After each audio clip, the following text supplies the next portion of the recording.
All right, Florida State fans, this is your day. This is your time. This is your night. Tuesday night, typically at 7 o'clock Eastern time. Hopefully you got the notification. We are here early, a half hour, 6:30 Eastern time with these two. Yeah, Logan buddy. Robinson, Nole game day. What's happening? Doing well. How's it going? I'm surviving. You're making it? I'm living right now. I think if we just leave Jason out of the conversation tonight, even might go better. So we'll see. Luckily, you were taking my open as a cue that it was just going to be a discussion between the two of us. No, I just thought I'd change it up a little bit. Let you comment. Hey, you're doing well. Hey, doing good. You look good. I'm doing great. The beard is still going. I think I might just keep it. I might trim it up a little bit tonight before I take a shower. But I've been playing video games today. I had a little bit of class, and that's pretty much it right now. And didn't want to trim it up for this show. Not for this show, no.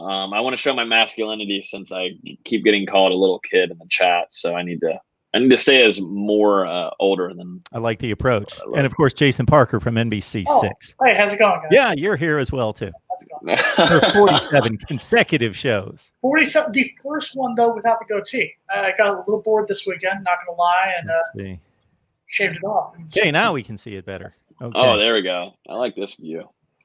Really? Man. You look like Grizzly Adams, and I look like a 12-year-old having a bar mitzvah, getting ready for stuff. Okay. Perfect. It'll be back next week. Don't worry. Wait, no. All right, folks on the live stream, you guys know what to do. Bring your comments, your questions, your debate topics, whatever you would like to put forward concerning Florida State football specifically, or if it involves college football in general. We will take it. Florida State's making some moves in the transfer portal. Defensive tackle from Mississippi State, defensive end from Baylor, defensive back from FAU. What do we know about these folks?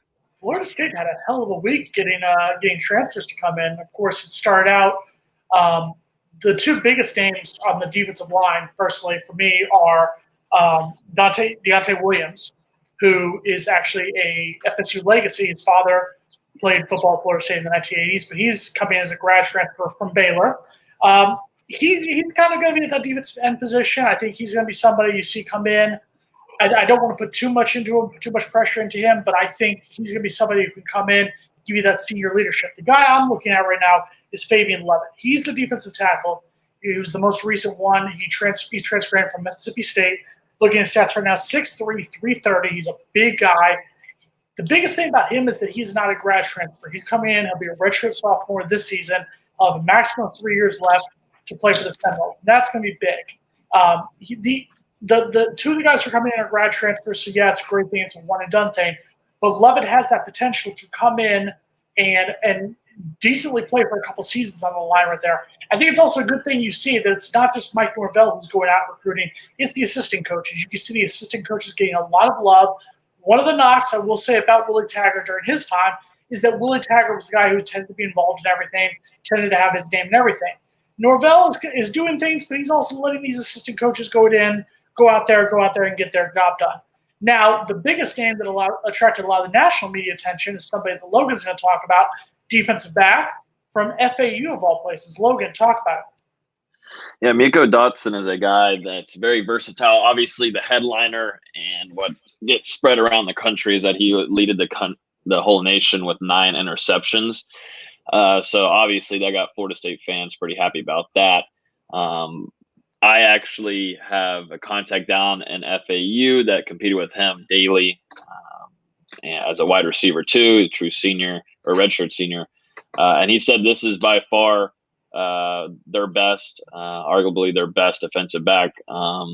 His rep shows it, his film shows it, but he also talks about how he is in the film room, also inside the locker room. Says he's a crazy hard worker. Obviously, he texted me and said, obviously, you already know he's a ball hawk. He's pretty much a wide receiver on the defensive side. And he doesn't know why he transferred, but he does wish him the best of luck. But I'm starting to think that maybe he wants to transfer to maybe get his name out there a little bit more to, eventually move and get to that recognition of getting to the NFL draft. Get scouts looking at him a little bit more. So that's probably your biggest probability because there was no problem there at FAU. He just kind of wanted to make the transfer. And obviously, I think Woodson and Fuller and Norvell got in contact, or maybe they were able to meet in the middle there or something, because this kind of came out of nowhere. But also, you got to think AJ Linton was like a team a little while ago, so that kind of fills a void, and you bring in a really talented defensive back, and I think it's going to create good competition. Like I said, from what I was told, a very hard worker, a good guy, and arguably one of the best defensive backs in their conference. And this is coming from a redshirt senior who is most likely going to have time in the pros after this season at FAU. So he was really respected, Dotson is, and I think Florida State is in that defensive side, and there's going to be some young guys that are going to have to compete with them. Travis J, Akeem Dent, if he gets brought down to cornerback. And if not, you can use him at different places, but I wouldn't be surprised to see him out on the field week 1. Well, a quick follow-up question. Now, this is going to be in his 5th season of playing college football. This is his 4th school. He started his career at Georgia Tech, was redshirt 1 year at Georgia Tech, then he went to community college for a year, and then he was at FAU for 2 years. So this will be his 5th year of college football, 4th school. Should there be any kind of worry about his commitment? We talk about a good work ethic, good player. How committed is he going to be to Florida State in the 2020 season?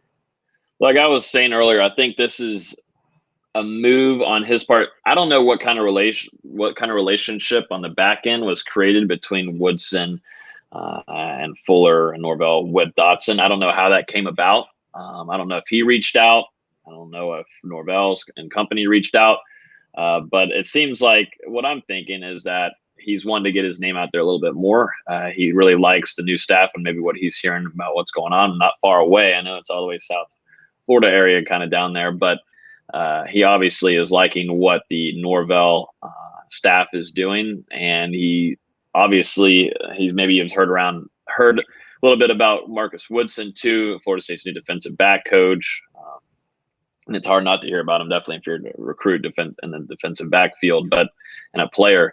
But I wouldn't see too much worry into it. I think with the AJ Linton move, and he's no longer on the team, I think it makes for a nice move. I think you might get close to a better player coming in. Just got to see how they interact with the team, how he interacts with the team, and competition goes.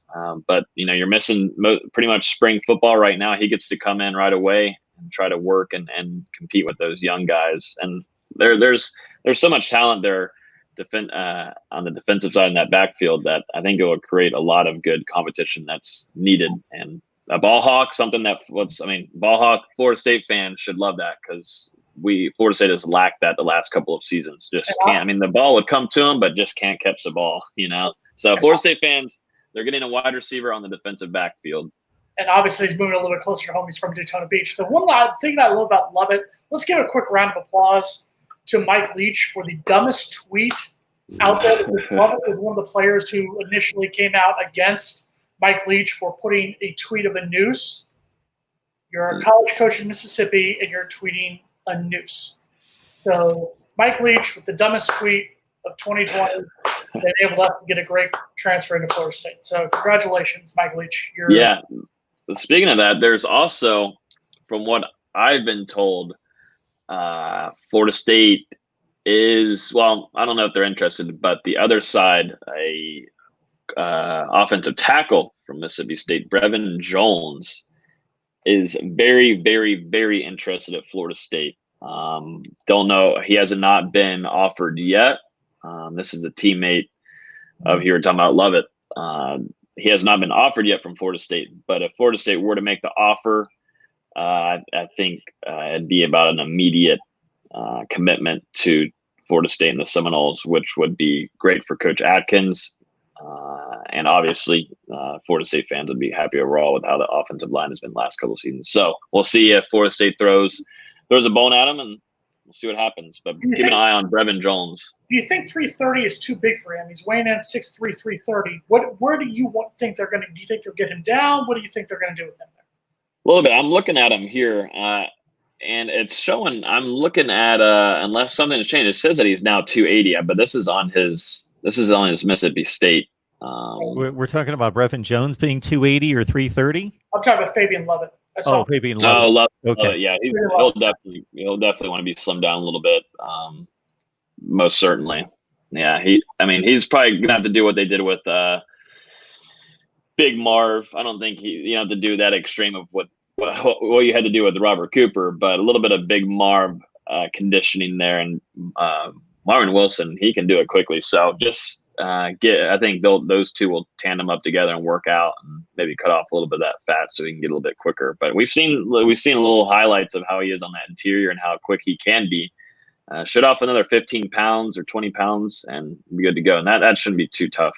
Definitely with what we've seen with Coach Dorms and the positives that are coming out of that strength and conditioning program. Here's the statistical rundown on these guys. Mississippi State defensive tackle, now at Florida State, obviously. Fabian Lovett, 11 games played at Mississippi State, 2.5 tackles.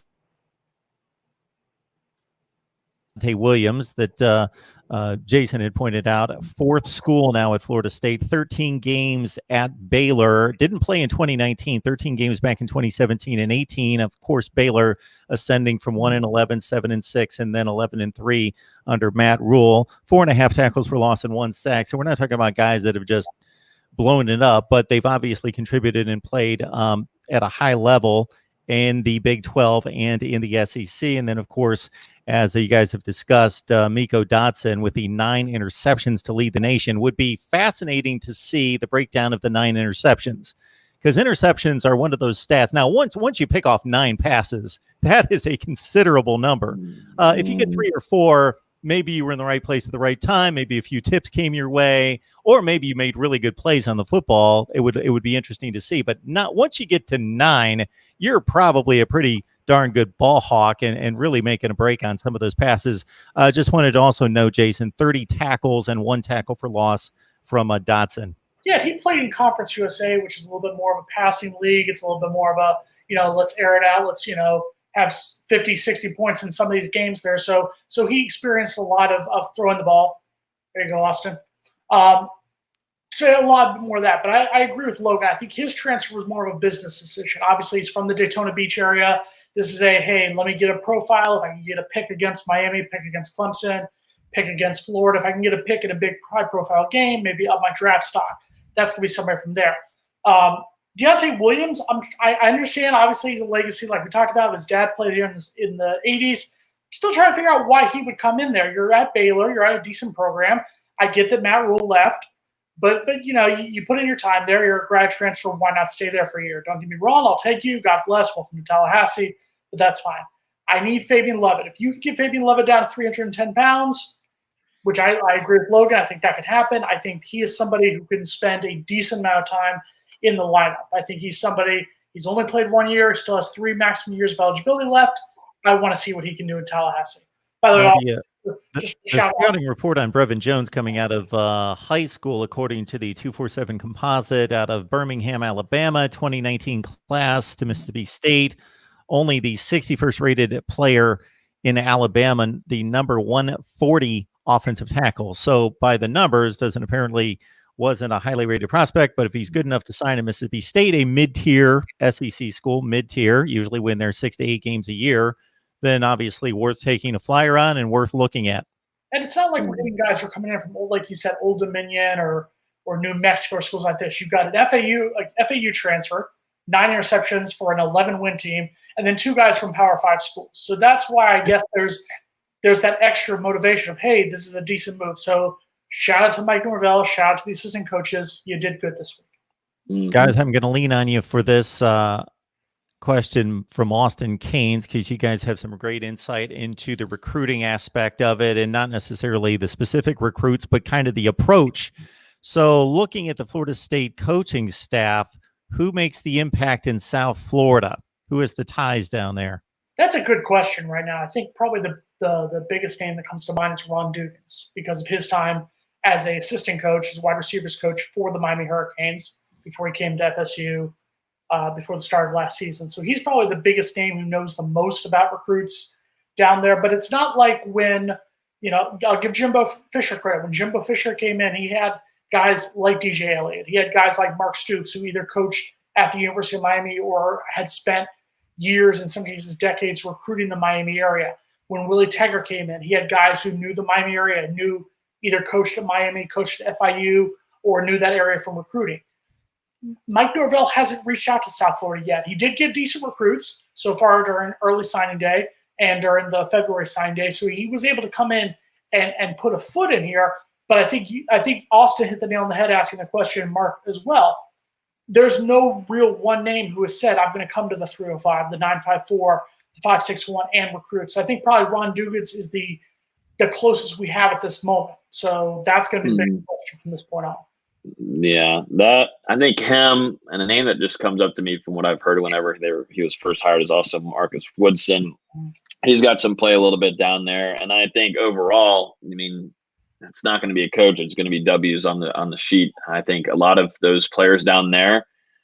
It sucks to say they're not going to forget Florida State, the name or whatever, but they're used to seeing Florida State win and win and win. So the biggest tactic for Florida State, I think Coach Norvell knows it, is that wins are going to bring those South Florida guys, and they're going to remember what happened here in Tallahassee and what can happen. And if you want to get those guys, but right now, like Marcus Woods and Dugan's coaching staff wise, those guys are going to be your primary South Florida people to keep an eye on. And that's why November 7th is so important. If Florida State comes into Hard Rock Stadium, wins that game on November 7th, everything changes. That's when Florida State goes back to being the big name, because obviously Florida and Miami, they're not going to play again until I believe it's 2024. So Florida State they come in here, they beat Miami. We're the big dogs. And until that point, maybe I'm the biggest recruiter in South Florida. Maurice had commented he got all excited, probably jumped into the conversation midstream. He was excited about the 5-star cornerback that was Maurice. No, back off. There's a transfer from FAU defensive back. Picked off 9 passes in Conference USA to lead the nation, Miko Dodson. So introducing your new cornerback, but no, not a 5-star. Very good player. In our heart, he's a 5-star. In our heart, he's a 5-star. You're a 5-star if you can just intercept a few balls that are coming straight to you. Cyrus Fagan. He got recruited to Georgia Tech, so I mean he's a decent player. It was Georgia Tech, then he went to a community college for a year, and then FAU. So, I mean, you could say it's another quote unquote Power 5 recruit, but let's give the Owls some love. Yeah, exactly. Good to see everybody on the line. Please bring your comments or questions and possibly some debate topics to myself, Jason, and Logan. It's Mark Rogers TV, the voice of college football. We talk college football every day here, and this day is owned by Florida State. We talk Seminoles every Tuesday night, typically at 7 o'clock Eastern time. We had to jump on a little bit earlier tonight. Hopefully that's a good thing for you, but if you missed any of the conversation, you just wait for the video to post. You can always rewatch it. Mm-hmm. Got some unfortunate news concerning Tony BOSELLI, one of the great left tackles in the NFL over the past 20, 25 years. His son, Andrew, playing for Florida State. The entire family, as I understood it from seeing some of the reports on the bottom line, had contracted the coronavirus. But apparently everyone, although they had to be admitted to the hospital, at one point I think BOSELLI had, the older BOSELLI had like 5 days in the hospital. Everyone's doing okay now. Yeah, Tony BOSELLI, obviously legendary Jacksonville Jaguar player. He was initially the first one who became public with the news that he had contracted this virus and whatnot. And then this past weekend was the news that Andrew BOSELLI came out. He did a story on Seminoles.com. Different outlets reported that he had also contracted the virus. I feel like, I'm going to step on my little pedestal for one moment here. A lot of things we talked about with this virus was people didn't take it seriously until somebody they knew got it. And you saw a lot on the FSU message boards, a lot on social media. There were a lot of people who look at it and realize, okay, this isn't just Tony BOSELLI, a guy in his late 40s, early 50s. I'm not sure how old he is right now, but late 40s, early 50s who contracted this virus. Here's a 22-year-old college athlete who had to deal with it. It's not just, old people. It's not just little children. This was a college football player, arguably probably one of the more athletic, healthy individuals, and he was the one who was having to deal with that. So I feel like that woke up a lot of eyes. But like you said, he's healthy, the family's healthy, and hopefully no other players, not just Florida State players, but Florida players, Miami players. We hate you on the field, but we don't want you guys to get sick. We don't want, God forbid, anything bad to happen. Yes, we're grateful to hear, as you mentioned, healthy now, but as to underline your point as well, Jason, not without a fight. It wasn't an easy just day. We had some sniffles and a sore throat for a few days and we were fine, or a little chest pain. People being admitted to the hospital for lengthy stays. All right, Nicholas Huertas. Hopefully, the two of you know what he's referring to. Can you discuss the impact of the tree starters that we have added since the last time we met? The tree starters. He must be talking about the 3 transfers. Nick is from our staff, and so he's probably in here trying to make sure that we know our stuff. He's coming in here trying to discuss a few things. I think he's talking about. I think he was a little late here. He's a little late because I think we already talked about the. So you do a transfers. I don't know if he's talking about what are you talking about, Nick? Starters wise, or are we talking the transfers? Because there's 3. Because I saw he put a 3 asterisk at the. Can I just ask Logan? Do you check their spelling when they apply for you, or how does this go? How's the hiring operation? He's a youngin. He's still learning. Nicholas, you're gonna have to go back and look at the VOD, like Mark always says. Look back at the VOD. You were a little late. You were late to class, and here we are. But we discussed the treats for transfer, and I'll tell you what, we had some really good content and things to say, but you missed it live. I don't know what else to tell you. Nicholas, it's not that we're mad. Just disappointed. You should know that this week it's 6:30 out of nowhere. You should always know that. Of course. If you keep up with the notifications by subscribing, you would know that. Could we just let's take a moment though. Let's ignore Nicholas. And let's take our moment. Logan, how are you doing during your staying at home? Doing great at my homestay. I'm washing my bed. I am cleaning my teeth. I am flossing. And I haven't had a drink in over a week, actually, and I haven't had a drink at all. This is all I've had. This and milk, video games. That's it. I haven't had a drink at all. You're gonna make me want to drink though here in a second. Mark, how are you doing? I'm doing well. Going a little stir crazy, I got to admit. Okay. Hopefully, yeah.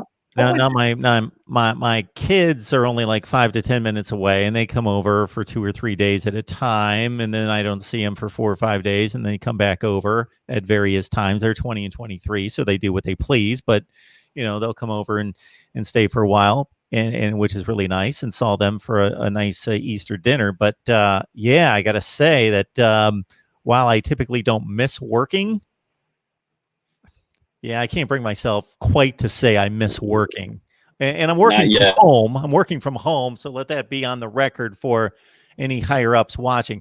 I am working from home, yes, but it's obviously not quite the grind and quite the difference than actually going on campus to the facility. So I can't wait to get out and obviously the switch is not going to flip, and we're not going to be able to get back to normal life like that. It's not going to happen like that. It's going to be a slow grind.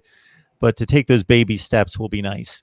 I was hoping that in this 2.5 minutes, Nicholas would be able to go back and look at what we talked about.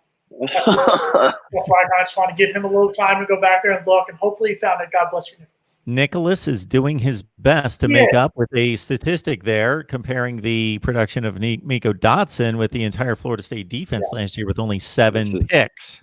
Yeah, this is where Nick comes in handy a lot of times. So yeah, this just goes to show, and we can talk about how poorly coached Florida State's defensive backfield has been. These things are just not developed. They haven't been developed there in so many years. You've got studs coming in, and you could even count around whenever Derwin James was there and how terribly used he was. And whenever he got back from injury, I thought he wasn't used in the right ways possible. You can go to see how he was his rookie year with the Chargers. But there's so much talent always coming. Just no matter what, Florida State could lose pretty much like 9 games, and Florida State will still get a 5-star defensive back. It feels like they just come no matter what. I mean, it's crazy to think too. I mean, whenever we talk to recruits and whatnot, the immediate names: Jalen Ramsey, Derwin James, obviously Deion Sanders. But it's crazy how much they say Jalen Ramsey, and it. I'm all about Jalen Ramsey going back and being nationally, how he was with the Jaguars, chirping his mouth and doing all that. Because obviously these recruits are loving it. They like that, that kind of cocky attitude. If you can back it up, you can back it up. You can do it all you want. But yeah, Florida State's defensive backfield, I'm hoping with Coach Woodson, and that goes to Fuller too, how these young and definitely talented defensive backs that are coming from high schools are able to be developed and do something that can be special and produce and bring in interceptions that would really help Florida State's offense in certain times. To that point, historically, I believe Jason's on record of saying that Florida State is DBU. correct? 100%. In my, I've seen a lot of tweets here in the last.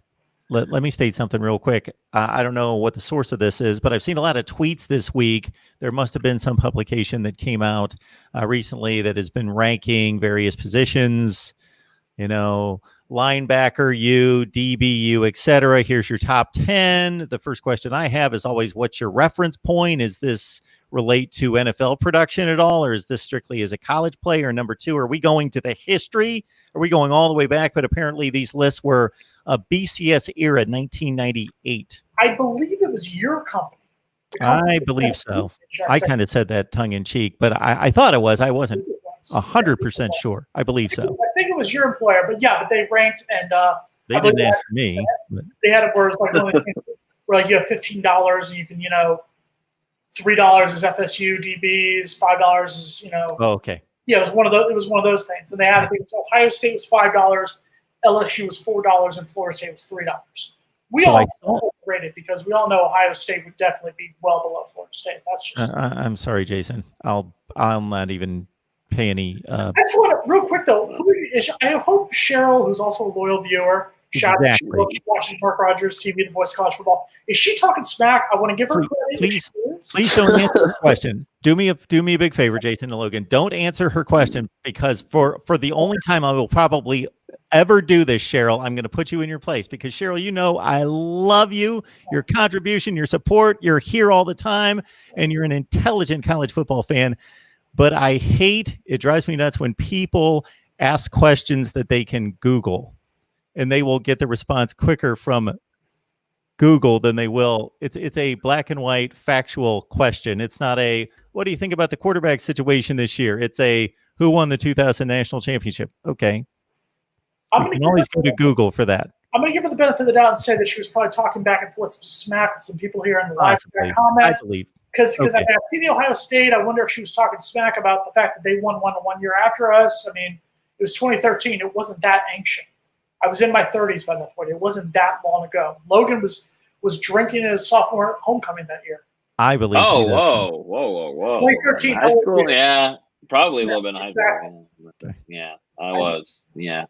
Don't tell my dad, please. He never knows I drink anything. He never knows. He doesn't watch this. You're fine. No, he doesn't. But what was I saying here? There was something in here that ticked me off. Oh, God. Oh, I want to bring up the Jameis Winston thing with David Carr, who I haven't heard of David Carr until he does something. Who's David Carr? Anybody know of David Carr? Anybody? I know Derek Carr. Okay, was it David Carr? Or was it Derek Carr? No, it was David. David Carr was the number one pick in the NFL draft. He was washed up just like Jameis Winston. He stopped being relevant like 2004, 2005. Oh, he played longer than that. No, but last time he mattered, where he was relevant. He was a decent. Yes, something like that. Here you go. Well, he's got a pretty prominent television analyst role right now. All right. We don't know. I don't ever see him. Well, obviously he has a lot of time. Obviously they don't need him on TV because he's too busy tweeting that future Hall of Fame quarterback. But anyways, give us the full rundown, Logan. So pretty much Jameis Winston is doing a lot of workout. He's been working his tail off. He's probably in the best shape he's been since 2013, maybe better, honestly. But he's been posting a lot of videos. But one video is where he's inside and he's got a punching bag kind of deal, and they're swinging it at him, and he's dodging it with his head. And he's trying to stay away from the defender. That's what they're practicing with this trainer. And so David Carr, and this wasn't even – Jameis didn't even tweet the video. This is from Bleacher Report, Gridiron, their account. They tweeted the video and said, "Oh, Jameis is training hard, blah, blah, blah." But David Carr quote tweeted it and said that stop paying your friends to train you. Stop, get some help. Which at that point, I would have been pretty pissed off. I would have probably said a few more things about Jameis. But he says, "I've been in a lot of collapsing pockets and never once that I had defenders just flying at my head, laughing emoji." And so Jameis Winston responded, which I was actually surprised he did, but I'm glad someone let him do it. He said, "Hey, bro, I have nothing but love for you. Reach out to help or mind your own business, though." I've been working with my personal trainer since I was 14. We built this from the bottom, and we're still building. Treat others like how you want to be treated, bro. With the silence emoji, Elliot Lahater, so hashtag social distancing, and in Jameis Winston provides a good game clip of him at New Orleans, having a defender come straight for his head, and he is able to swerve away and not get tackled by him. And so David Carr responds to that video and says, "You've come a long way since 14, and so has training. You've also got a lot more resources at your disposal. Godspeed on your next stop." So David Carr, I got told to F off. Man, hopefully his schedule this week, maybe he'll get some more TV time. I haven't seen him on TV. So I think he's on NFL Network at like 2 in the morning. He does the West Coast update or something. that's what they want him as. Yeah, they have him on there. Really, I think I saw him. I did. You're right. I did. I was going to bed the other night, and I actually saw it come on, and oh, God, it was boring. But I was going to say what David Carr said hit the nail on the head. Jameis Winston is always going to get criticism because of stupid stuff, of the crab legs incident, and he's going to also get heat because of the alleged sexual assault at FSU, the incident that happened with the Uber driver when he was in Phoenix. He's always going to get that kind of flack. That's why he's never going to get that credit. He could win a Super Bowl. He could lead whatever team he goes to a 19-win season and win the whole Super Bowl. He's never going to get that credit. He's never going to have his number retired by Florida State. He's never going to be honored the way he should because of stupid things he did, stupid, immature things. And Jameis has even said that. He said, "I have to grow up." And Carr said that. You've come a long way since 2014. That was 6 years ago. He was a college sophomore. I'm not excusing the stupid things he did, not at all. But how much longer is he going to have to continue to suffer for it? He should be a starting quarterback in the NFL. He has the talent to be a starting quarterback in the NFL, and it's getting to the point where he's going to have to take a backup job, whether it's Pittsburgh, whether it's New Orleans, wherever it's going to be. He's going to have to take a backup job at this point. And he's going to be labeled as somebody who was a letdown, as a bust, because he was a #1 pick. That's not fair to Jameis, but unfortunately, that's where we're at with him. Yeah, and Tom Brady is going to save Tampa Bay with that offensive line. Tom Brady, the Buccaneers will lose more games this season than they did last season. Mark that right now. This is a Mark Rogers TV, the voice of college football. Put it down bet. The Bucs will lose more games this season in 2020 than they lost last year. I don't exactly remember, but I'm guessing they were 7-9. Yes, so okay, they were 7-9. They will lose 10 games or more this season because it's not just the fact that Jameis single-handedly won enough games to get them to 7 wins last season. Tom Brady is arguably will go down as one of the greatest quarterbacks in NFL history. You think? Because he will arguably go down as one of the greatest quarterbacks in NFL history because he also had a phenomenal offensive line in New England. He is going to a god-awful offensive line in Tampa. And if they legitimately think he can do better, his old 42-year-old no knees, if they think he can honestly do better than Jameis, they are in for a rude awakening. You think Jameis Winston's a better quarterback than Tom Brady? Yes, Jameis Winston at 25 right now is a better quarterback because he was able to get out of the pocket more and deal with it. Do I think Tom Brady is a better quarterback as far as a better resume? Of course. I'm not stupid. I'm not that blind. It doesn't matter. I'm just talking about right now, and I'm not scoffing at that. I'm just questioning it. I don't agree, but I don't think it's a crazy statement to make. I think it's reasonable because football, unlike, let's say, baseball, when a batter gets in the batter's box and you can just solely look at his stats and see what kind of player he is, football, every position is dependent on other positions. So you got to take into consideration line play, wide receivers, the whole deal when evaluating quarterbacks. And I think you're going to see after this coming season, if the Buccaneers do take a major step back, then I think they will. And I think you're seeing a decent amount of people who drank the Kool-Aid of, oh my God, it's Tom Brady. He's going to Tampa. He's going to lead them Super Bowl in their home stadium, all this other stuff. You're starting to see the other side now. People going, okay, who is he there to work with? What offensive line does he have? What's the running game going to be? They're starting to see that it takes more than just one person. And I think Jameis is going to start to get a lot more respect from a lot of Bucs fans, a lot of the Tampa media that ridiculed him before are going to have to show him a lot more respect because, I mean, you're putting Tom Brady back there at 42 years old who his knees. We see how he can't run. He essentially can't run. He's lumbering down the field whenever he has to run for more than a 2-yard run. And then you're putting him in there with no offensive line. So what happens when the pressure comes in, when Carolina or New Orleans or Atlanta or any team sends their run defense, sends their rush defense towards him?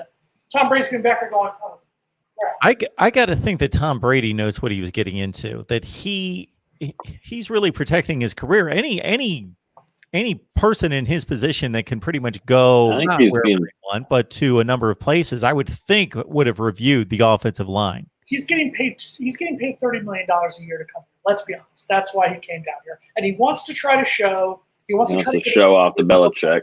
Right, because that's the whole thing. They're both egotistical. They're both great.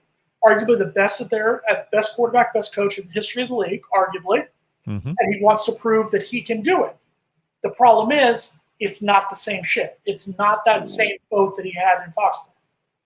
Absolutely not. There will be since 2007.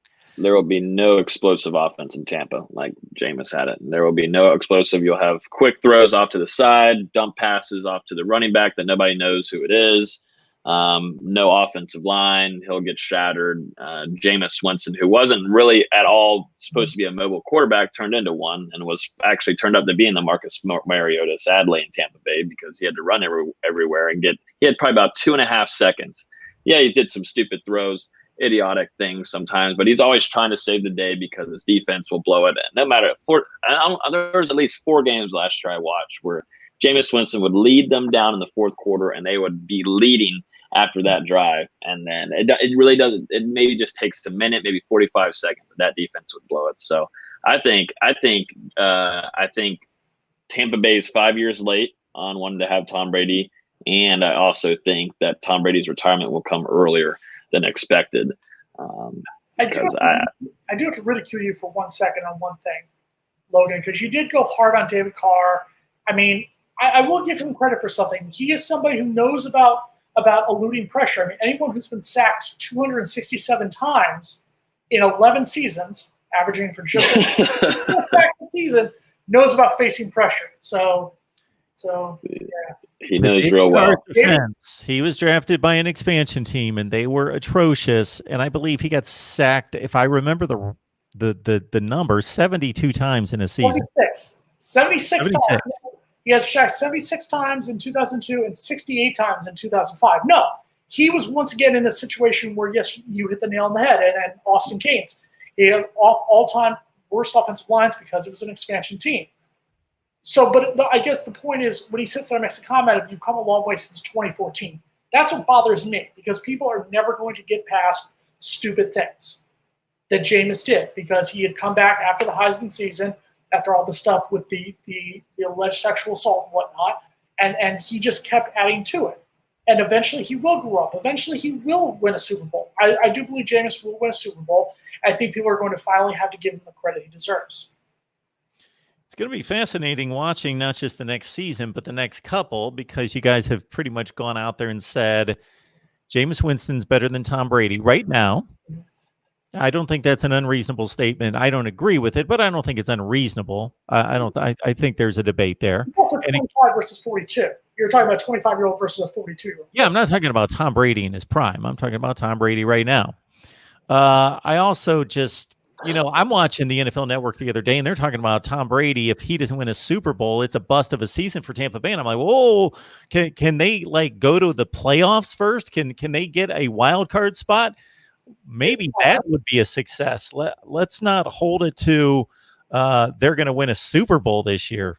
Goodness gracious. My father lives in Central Florida. I got a lot of friends in the Central Florida area, and they are literally in Super Bowl mode. They legitimately believe that the Buccaneers will be the first team to play in a Super Bowl host in their stadium. There's legit Bucs fans who think that Tom Brady is the answer, that a 42-year-old quarterback who can't run Well, maybe he has the answer for 1 year for the right team, but this isn't the team, number one. Number two, this isn't the conference. This is a tough conference. There's enough slots for good teams. It's the division. You got New Orleans. The whole conference to get a wild card spot. But that's what I'm saying. Vikings, Packers, Saints, Seahawks, Niners. It's all over the place. the conference is loaded. It's the best of the two conferences. I wonder how Mike Evans, like what he's going to have to do. He's going to have to run like 4-yard routes now, because all Mike Evans does is just run straight or post. I don't know how far Tom Brady can throw right now, 30, 35 yards, but I don't know what Mike Evans is going to have to do. If he wants to come over to a big arm, Big Ben, come on over. I got room, a little bit of room in Pittsburgh. Big Ben. Once again, not 45, not 45 yards. You're incorrect, Logan. You're incorrect on that one. Okay, he does more than just that. He also drops wide open passes that are tossed to him that Jameis is running for. Trust me, we saw it down here when Bucs games were on TV. Oh, look at that! There was literally a ball that hit Mike Evans in the hands, dropped, and Jameis got blamed for it. I believe it was in the Rams game. And they go, "Oh, Jameis has got to do a better job of throwing it." He hit Mike Evans right here in the paws, right here in his paws. And Trump. Yeah. Same with Cameron when OJ Howard it was Cameron Brady, one of the wonderful tight ends there that had it go right through their hands and it got intercepted. Oh man, it's phenomenal. It's always hashtag blame Jameis, right? That's the way it's going to be, and that's the way we as FSU fans, we're going to love Jameis because he's a Nole, because he won the Heisman Trophy, won a national title for us. So maybe we're a little bit have the garnet and gold blinders on, but also at the same point, how much more is he going to have to deal with? How much more is he going to have to – what does he have to do other than winning 5 Super Bowls in a row, and then it's going to be, oh, well, you didn't win 6. It's literally there's nothing. We don't know that, though. He hasn't won anything. Let's have him win something, and then if the criticism still continues, then I get your point. It's not like he's won 3 Super Bowls and people are still criticizing him. But where's he going to go? Where's he going to go? Where's he going to go to start? Is he going to go to a Jacksonville team that's horrible? Is he going to go to a Miami team who's horrible? And that's just here in the state of Florida alone. His best option, and we talked about this, is to go be a backup for a team like a New Orleans, like Logan, like a Pittsburgh, where you've got a starter who's starting to go on the downside.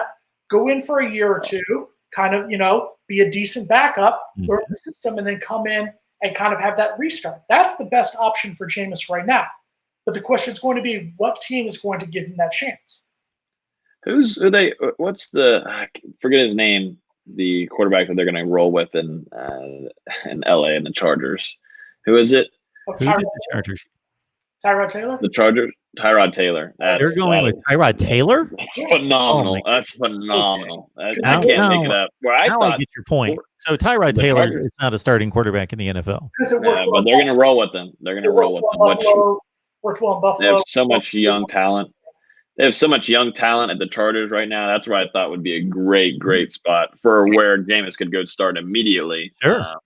But that's just not going to happen. But here's my question. We've talked about this when Nick Foles decided to go to Chicago. At this point, his options are be a starter for a bad team like a Jacksonville, like a Chargers team. Well, I'm sorry, a Chargers team that's not good. They're not going to be good in that division. I think they have some talent. You've got Kansas City. I'm going to still call them Oakland, even though they're in Las Vegas. I know that. And you've got Denver. So out of that group, they're going to take a slide down. I hate Phillip Rivers, but he was a decent quarterback. They're going to go down. So your options are a team like that, or do you go to be a backup for a solid team? But you know what you don't have an option to do? You don't have an option to hit the like button. Logan, why do we need to hit the like button? So many ways to get this spread around all of college football, and we're seeing so much love right now coming through the chat. Just tons and tons of love that we're talking too much NFL. We'll bring it back to college football, but in order to bring it back to college football, we've got to hit the like button and get the algorithm kicking. What are we at right now? We're at 32 likes. I'm going to get this to 40 likes by the end of the episode. Definitely hit the like, spread it out to other FSU fans that want to listen, maybe reach some new users and whatnot. And always appreciate everybody. If you're chatting right here, you probably are able to. If you're on your phone, hit that like button right now. I think we're at 32 now. It's at 33.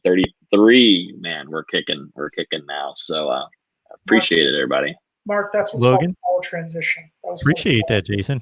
I may have forgotten about it. It had completely blown right past me.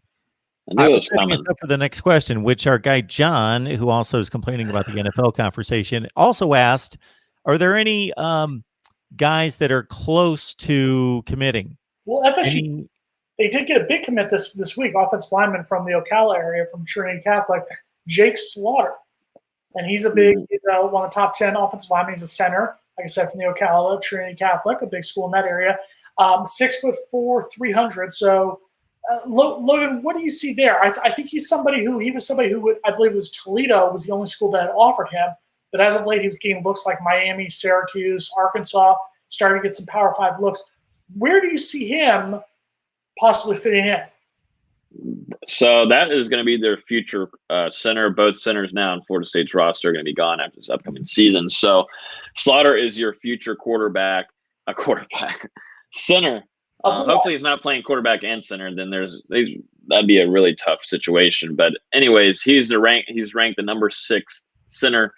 And a lot of people are they want to, and they always bring it up, and you can do this with any kind of recruit, but he is ranked higher than what Brian Stork came to Florida State for, which obviously was one of Florida State's best offensive linemen, definitely center, won a Remington Award in 2013. But you got that same kind of build, that toughness, that grit guy. I'm looking forward to get to know him. I think I'm speaking with him tomorrow night on our show. So it seems like he could be another bell cow for the class, and he will most likely try to recruit a lot and help out Coach Atkins with getting offensive line around him. But that's a big boy and still has a little bit more growing to do.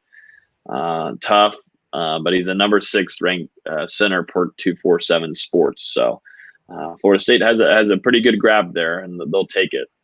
And let's hope that he's better than any of the god-awful offensive linemen that have played there the last 4 seasons. And there are still offensive linemen out there that Florida State are in the plane and are in the game for. There's a lot of them out there. I just really need those kind of guys aren't going to commit until they see wins, and that's how it usually rolls. That's the thing with offensive linemen and quarterbacks that are high priorities and like 4-star, 5-star offensive linemen, definitely quarterbacks. They want to wait and see a little bit and see how the team plays. John Shields, I appreciate your comment. I inadvertently, full disclosure here, so I cut a series in which I've realigned a college football with 6 conferences, 6 power conferences, and 12 or 13 teams per conference. And I was going to unleash this after the NFL draft. And unfortunately, if you understand anything about YouTube and how you post videos, I put the wrong date, or I put a date in the future, and then I forgot that they were kind of simmering over there. And then 2 were released today. And then I pulled them back into the private mode. So about 500 people got to see my videos that I had out there for 4 or 5 hours, and now I pulled them back. So we will unleash that series coming up here in the next couple of weeks, in which I realign college football, because that got me started on coming off a conversation with a gentleman from Shaking the Southland on SB Nation who had realigned college football, and I played off that. So hold on. Yep. So let's talk about this here. Where did you put Florida State? In the ACC. With who got moved around? I've got a video series coming out with my realignment of college football. and inadvertently, one of the videos was released concerning the ACC, and it got about 600 views. And I wake up and I didn't realize that this video was released at like 5 in the morning. And so I pulled it back, and it's off the market, and nobody can see it until later date. So here's a question I have for you, since you're Mr. College Football expert. Is the ACC the worst of all the teams when it came to poaching conferences?